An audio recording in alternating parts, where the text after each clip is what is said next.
আসসালামু আলাইকুম সম্মানিত দর্শক, আপনারা দেখতে পাচ্ছেন যেই কাউন্টারগুলো আছে ঢাকা থেকে সিরাজগঞ্জ, উল্লাপাড়া, বাগাবাড়ি, ভেড়া, পাবনার যেই কাউন্টার, আপনাদেরকে একটি কাউন্টারের দৃশ্য দেখাচ্ছি।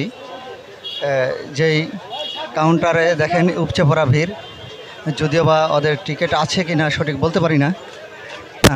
আপনারা দেখতে পাচ্ছেন এই যে কাউন্টারের দৃশ্য, ওখানে আপনারা দেখতে পাচ্ছেন একটি কাউন্টারের দৃশ্য। এখানে একজনকে যাত্রীকে আমি একটি প্রশ্ন জিজ্ঞাসা করতেছি। আপনারা আচ্ছা জি, আজকে গাড়ির টিকিটের দাম কত? টিকিটের দাম সরকার, বিআরটিএ এবং মালিক সমিতির নির্ধারিত ভাড়াই তারা টিকিট বিক্রি হচ্ছে। কোনো বেশি নেওয়া হচ্ছে না, প্লাস আরও কম নেওয়া হচ্ছে। আমাদের পাবনার গাড়ি নির্ধারিত সরকার নির্দেশ 640 টাকা, আমরা নিচ্ছি 600 টাকা, 40 টাকা ছাড় দিয়ে নিচ্ছি। এটা কোন জায়গার গাড়ি? ঢাকা হইতে পাবনা। ঢাকা হইতে পাবনা। পাবনা। আগে টিকিট ছিল কত? আগেও অভাবেই ছিল, আমরা কম নিতাম কিছু, কিন্তু এখন সরকার নির্ধারিত ভাড়াটাই নিচ্ছি, তার থেকেও 40 টাকা কম নিচ্ছি। সরকার নির্ধারিত 640, আমরা নিচ্ছি 600 টাকা মাত্র। আপনারা শুনছেন একজন মানে কাউন্টারে, উনি কাউন্টারের টিকিট বিক্রেতা। আপনারা শুনতে পেয়েছেন, হ্যাঁ, আপনারা দেখতে পাচ্ছেন। আপনি কি যাত্রী? না না না, আমি যাচ্ছি না, আপনি কি কাউন্টার স্টাফ।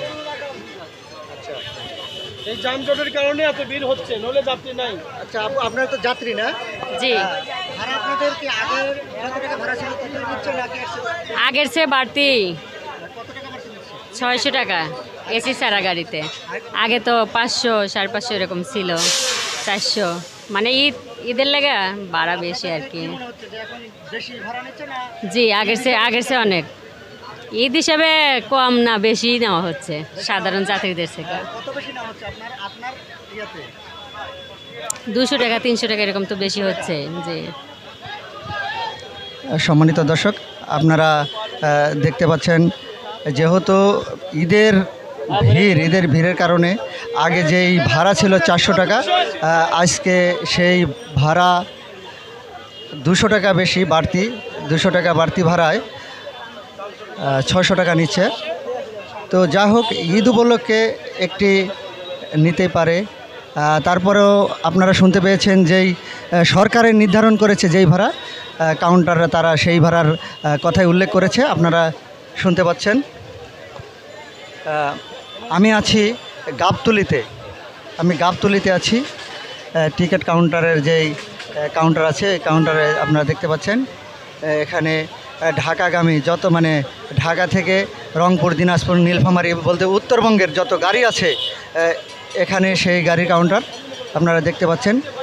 উপচে পড়া ভিড় আপনারা দেখতে পাচ্ছেন। এটা হাসিফ গাড়ি, পাবনার গাড়ি। এই গাড়ি ঈদের আগে 400 টাকা নিত, এখন 600 টাকা, মানে 200 টাকা বাড়তি। তে যাত্রীদের দাবি যে 200 টাকা করে বেশি নিচ্ছে, কিন্তু কাউন্টাররা ওদের মানে যেখানে টিকিট বিক্রেতা যারা, ওদেরকে আমরা বলেছি, ওরা বলছে যে না, সরকারের নির্ধারিত ভাড়া যেটা আমরা সেটা নিয়েছি। সবাই ভালো থাকবেন, আল্লাহ হাফেজ।